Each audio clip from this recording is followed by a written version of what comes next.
Peshawar valley جو ہماری معیشت کا، کلچر کا، صنعت کا، ہر چیز کا مرکز ہے، پشاور ویلی سے متاثر ہوئی ہے، اور سب سے امپورٹنٹ مالاکنڈ ڈویژن ہے۔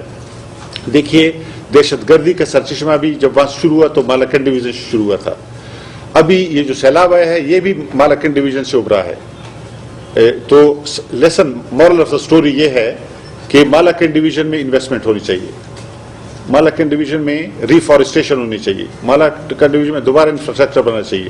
یہ سیلاب کی روک تھام کے لیے بھی ضروری ہے اور یہ سیاسی استحکام کے لیے بھی ضروری ہے کہ مالاکنڈ ڈویژن پر توجہ دی جائے۔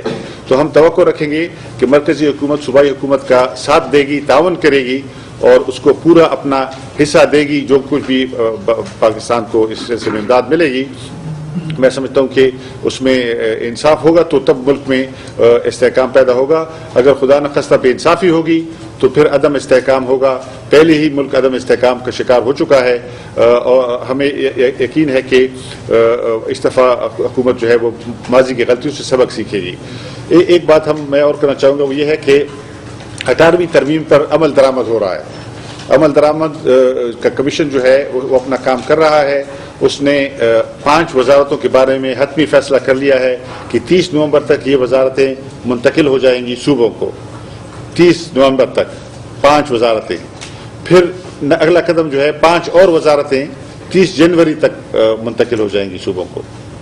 تو یہ ہم اس لیے بتدریج کر رہے ہیں تاکہ کوئی پیچیدگی پیدا نہ ہو، تاکہ یہ جو ڈیولوشن کا عمل ہے، یہ جو مرکز سے صوبوں کو وزارتوں کی منتقلی کا عمل ہے، یہ بخیر و خوبی انجام پائے، احسن طریقے سے انجام پائے، پائیدار طریقے سے انجام پائے۔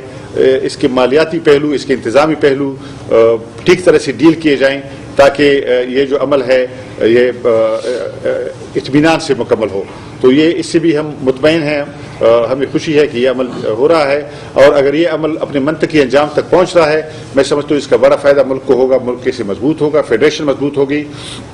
بلوچستان جیسے علاقوں میں جہاں احساس محرومی ہے وہ بہت کم ہو جائے گا انشاءاللہ، کیونکہ یہ جو اختیارات صوبوں کو ملیں گے اس کے ساتھ وسائل بھی ملیں گے، اور اقتصادی ترقی کا کام بنیادی طور پر صوبوں کو منتقل ہو جائے گا، اور ایک طرح سے جو مستقبل کے لیے منصوبہ سازی ہے اس کا بھی رخ بدل جائے گا۔ یہ باٹمز اپ اپروچ ہو جائے گا، یعنی نیچے سے اوپر کی طرف پلان جو ہے اس طرح سے تیار ہوگا کہ صوبے اپنے پلان تیار کریں گے، پھر مرکز میں جائیں گے، مرکز ان کو انٹیگریٹ کرے گا، اس کو ایک پلان میں ڈالے گا۔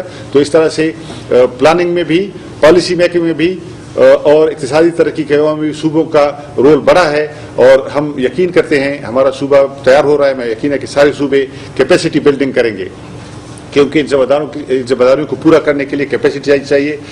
ہم نے اپنی صوبے میں جو یہاں پہ کمیشن ہے میں نے اس کے کام کا بھی جائزہ لیا ہے، اور مجھے اطمینان ہے کہ وہ بہت اچھی طریقے سے کام کر رہا ہے، اور ہماری صوبائی جو وزارتیں ہیں وہ اپنی کیپیسٹی بڑھا رہی ہیں۔ جو مرکز سے اختیارات آئیں گے، جو مرکز سے ذمہ داریاں آئیں گی، انشاءاللہ ہمارا صوبہ اس کے لیے تیار ہے، اور اس کو ایسے طریقے سے انشاءاللہ عمل درآمد اس پہ کر لیں گے۔ ڈاکٹر صاحب یہ بتائیے کہ جو اس وقت امریکہ میں جو اسٹریٹجک مذاکرات ہو رہے ہیں، آپ نے اس کا کیا، اس کے حوالے سے آپ کے کیا خیالات ہیں؟ اور دوسرا، کیا آپ سمجھتے ہیں کہ آرمی چیف کی واپسی کے بعد شمالی وزیرستان میں آپریشن شروع کیا جائے گا؟ پہلی بات جو آپ نے کہی ہے، واقعی یہ بہت اہم مذاکرات ہیں، یہ جو امریکہ میں ہو رہے ہیں یہ مذاکرات بہت اہم ہیں۔ اس کی اہمیت یہ ہے کہ آپ دیکھیے افغانستان کے اندر مصالحتی ایک پیس جرگہ جون میں ہو چکا تھا، اس کے بعد اس جرگے کے فیصلوں کے نتیجے میں وہاں پر ایک سپریم کونسل امن کے لیے، سپریم پیس کونسل قائم ہو گیا تھا، جس کے سربراہ برہان الدین ربانی صاحب بنے ہیں، اور انہوں نے مذاکرات کے لیے کہا ہے، افغانستان کے اندر تمام فریقوں سے کہا ہے کہ وہ مل جل کر مسئلے کا کوئی حل نکالیں۔ اس کے بعد یہ امریکہ میں مذاکرات ہو رہے ہیں۔ ظاہر ہے کہ اس سلسلے میں پاکستان کا رول بہت اہم ہے۔ افغانستان کے بہت سارے پڑوسی ملک ہیں، لیکن پاکستان میں سمجھتا ہوں کہ سب سے اہم پڑوسی ملک ہے افغانستان کے حوالے سے۔ اس لیے اس طرح کا کوئی بھی حل اگر ہوگا تو پاکستان اس میں ایک مثبت کردار ادا کر سکتا ہے، اور ہمیں امید ہے اور توقع بھی ہے کہ پاکستان مثبت کردار ادا کرے گا۔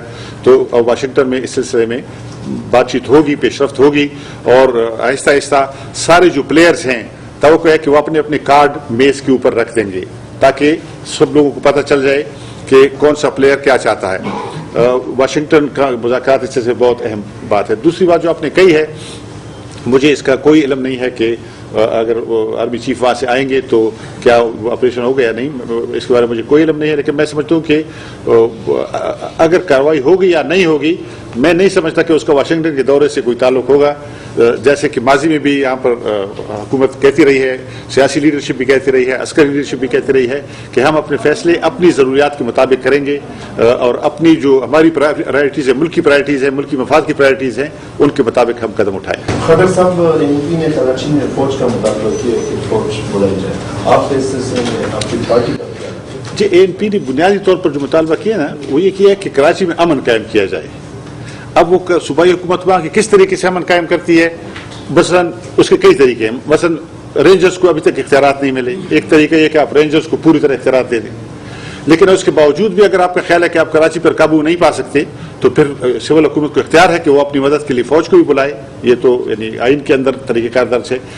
ہم کسی ایک حتمی بات کو یہاں سے ڈکٹیٹ نہیں کریں گے سندھ کی حکومت، یہ سندھ کی حکومت کا مسئلہ ہے۔ ہم ایک مطالبہ سے ضرور کریں کہ آپ امن قائم کریں، کراچی کے شہریوں کو تحفظ دیں، ٹارگٹ کلنگ کو روکیں، اس کے لیے آپ جو بھی طریقہ اختیار کرنا چاہتے ہو آئین اور قانون کے مطابق وہ کریں۔